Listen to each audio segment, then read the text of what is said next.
मालकानगिरी जिला कालीमेला ब्लॉक अंतर्गत MV 72 MV 72 ग्राम घटी दुर्व्यवहार घटना जो घटना घटी मुलतवी प्रस्ताव कांग्रेस तरफ आसीथिला एवं से कथारे आलोचना पर्यालोचना समय से माने बुझिबा दरकार जो घटना जो माने महिला ऊपर असदाचरण हो एभली बर्बरचित कांड करुचंती से माने रुग्ण मानसिकता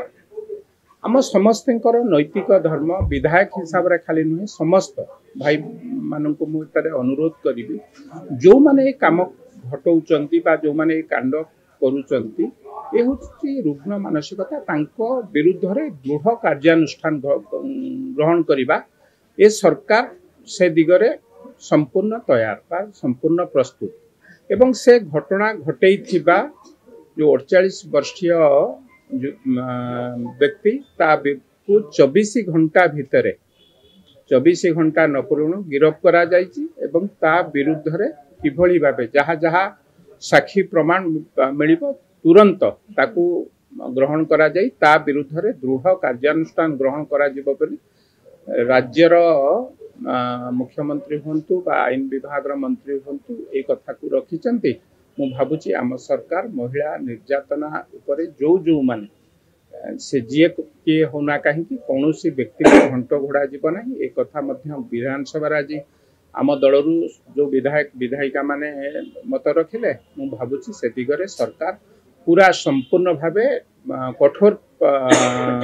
पदक्षेप नब जो माने घटना घटेबे तांको विरुद्ध रे दृढ़ कार्यानुष्ठान ग्रहण करा देखंतु काली आपण माने विधानसभा रे देखिथिबे आपण माने समस्ते से कथा को मध्य हृदयंगम करथिबे खाली विधायक नुह सांसद पूर्वतन विधायक देशर राष्ट्रपति माटीर झिया आसी विधानसभा रे जो भली भावे विधायक मान को संबोधित करथिले केवल विधायक मान को संबोधन करनथिले ए पूरा ओडिशा माटीर समस्त भाई भौणी मान को एक कथा कहिथिले आमे माने आचरण एवं उच्चारण एथिरे निजे एभली आचरण उच्चारण करिबा नाही जहा समाज पई एक खराब वार्ता जीव तेणु से कथा को काली जो माने अनुभव करथिए मते लागुची देशर महामहिम राष्ट्रपति ए कथा को काहे की कहिबा को पड़िला आम आचरण रे आम उच्चारण रे कोठारे भूल रहुची आम आचरण आम उच्चारण रे कोठी कोठी समाज प्रति ठीक निर्देश जाऊ नाही ए कथा को आधार करी जेते बेले देशर प्रधानमंत्री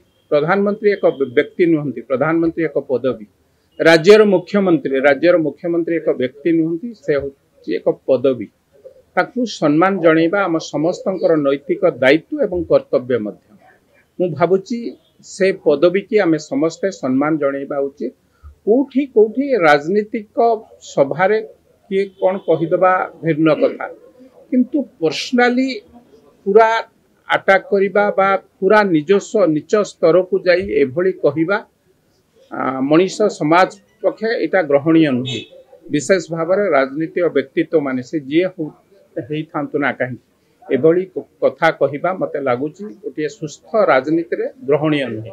एभली व्यक्तित्व माने जो माने प्रधानमंत्री होंतु बा मुख्यमंत्री होंतु बड़ बड़ नेतृत्व माने तांको विरुद्ध रे जेतेबेले एक कथा कहउचंती आमे भाबुचे जे आमे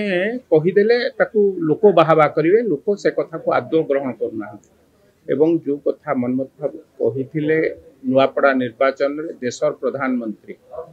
राज्यर मुख्यमंत्री विरुद्ध समस्त को मध्य से दिन कोठी ना कोठी ए अपशब्द ए खराब शब्द भल लगी नथला कान को ना भल लगी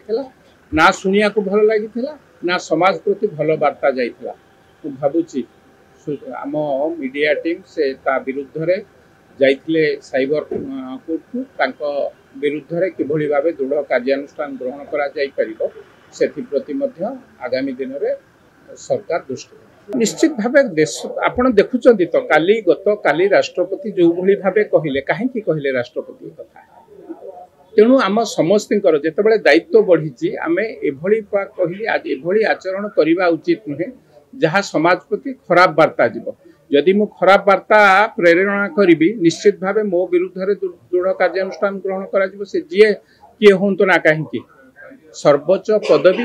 पदवी कहीं जी जो पदवी था ना कहीं आमर आचरण एवं उच्चारण एभली शब्द व्यवहार हवा उचित नुहे जहाँ समाज को खराब वार्ता मते लगुच जो मैंने एक कथा करिसेंती तांको विरुद्ध दृढ़ कार्यानुष्ठान ग्रहण करा।